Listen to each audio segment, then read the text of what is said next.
Bless you, it's lovely that you're here, looking fab. Thank you. Quite late up for you, though, are you? This is really late for me. It's very exciting. I've only just got used to saying the word tonight. I think I've hardly ever had to say it in my career before. But the book, Lorraine, on, as you would say, looking great. Looking great, yeah. It's just, you know, it's just like common sense tips, things that I've picked up over the years, you know, that I've learned from makeup artists and stylists, and healthy living and all of that. And you know, with common sense, though. There's a lot of common sense in it. I also noticed that you can go through the book and you can find lovely pictures of you, Lorraine, smiling, and whenever there's any keep fit involved, it's somebody else. Yes, I know. Funny that. There's lots of pictures of how to keep yourself in trim. No, not one of them is Lorraine. Oh, there is one.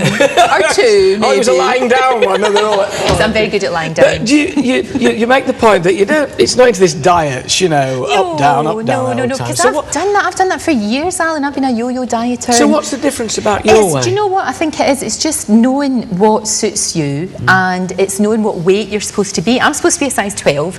When I'm a 12, I'm fine. When I'm a 14, I look a bit...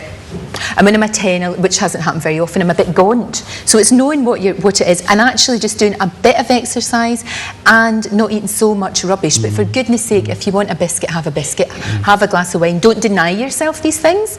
But go out for a wee walk, you know, and find some exercise that you enjoy. Balance, isn't it? It is, and you've got to enjoy exercise. I mean, at the moment, I'm training for the marathon, and I'm not really enjoying it at all. I did 10 miles at the weekend. It nearly killed me, and it's not enough. It's not enough. I should be much more. I do a 10-minute run around the block, and I get to the end of that and think, right, that was enough. I'm bored now. It's the boredom that gets me. It's the boredom. Well, if you run with somebody, it's not so bad. I'm doing it with my husband, running, that is, and it's really much. Keeping weight down. And actually, well, it is actually. Yeah, I think that's good. It's good for everything. Well, you do have staying power. You must have. Just stayed 25 years doing this. I know. And of course, Penny's. I know, I'm really sad to see Penny go, but she's fine. She's off just now. She's writing another novel. Her novels are fantastic, and she's on number 3. She's got a show with Radio 2, and we'll all really miss her, but we'll be able to go out and have some party. Yes. She's a brilliant, brilliant woman. She really is. She'll be able to party now as well, because she won't have to get up. Can I say she does party? Because what she does, she is fantastic. She comes in really, really early before I do, and then she goes to bed in the afternoon for a couple of hours, and then she goes out. She's got a brilliant social life. She's cracked it. I've never been able to do that. I wish I did, because I have the social life of a toddler. But she's able to actually go out and party. She's a smashing woman.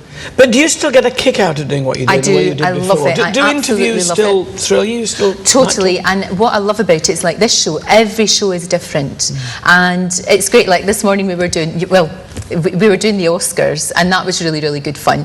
And I just really love it, Alan. I really, really do. And I consider myself very, very lucky. I don't take it for granted, never ever take it for granted. But I just think it's the best job in the world.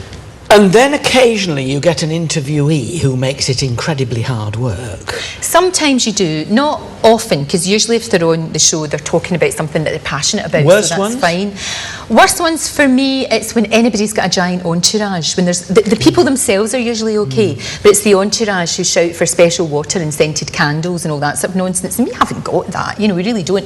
But the people themselves are usually nice. We had Shakira on, who was a delight, but her people were a nightmare, because they wanted. She had to have special food and she didn't want any of that. It was just people round about her justifying their job. Yes. And it's a shame, because I think it's really difficult if you're in that position, because you're surrounding yourself by people that say yes to you all the time, because you're paying them.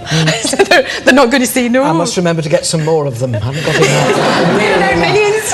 We're our people. You do get some of these Hollywood stars commenting on your shapely, curvaceous figure, which I thought was a bit much. I gather Harrison Ford was some. Well, no. I'll tell you who. Robert Downey Jr. was an absolute conversation stopper, because I was just about to talk to him, and he just didn't look me in the eye, looked down and he went, "You've got fantastic boobs," just like that. And what do you say to that? I mean, it could have been a lot worse. He could have said, "You haven't," and then that would have been really.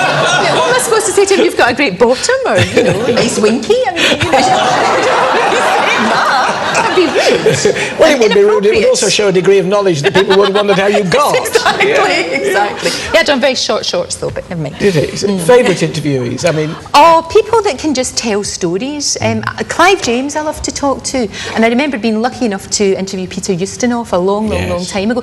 And when I first started out on TVAM, it was when the Wogan show was on, so they would pay an absolute fortune to bring over the likes of Sammy Davis Jr., and then we would grab them the next day. So to be in the same room as legends like that is fantastic. I remember, really. like you, I guess, I did Peter Ustinov once, and he said, Brilliant. talking about your Looking Great book, and I think we had somebody on the same show who was doing an interview about Keep Fit things they'd done. He said, I adopt the Ustinov technique.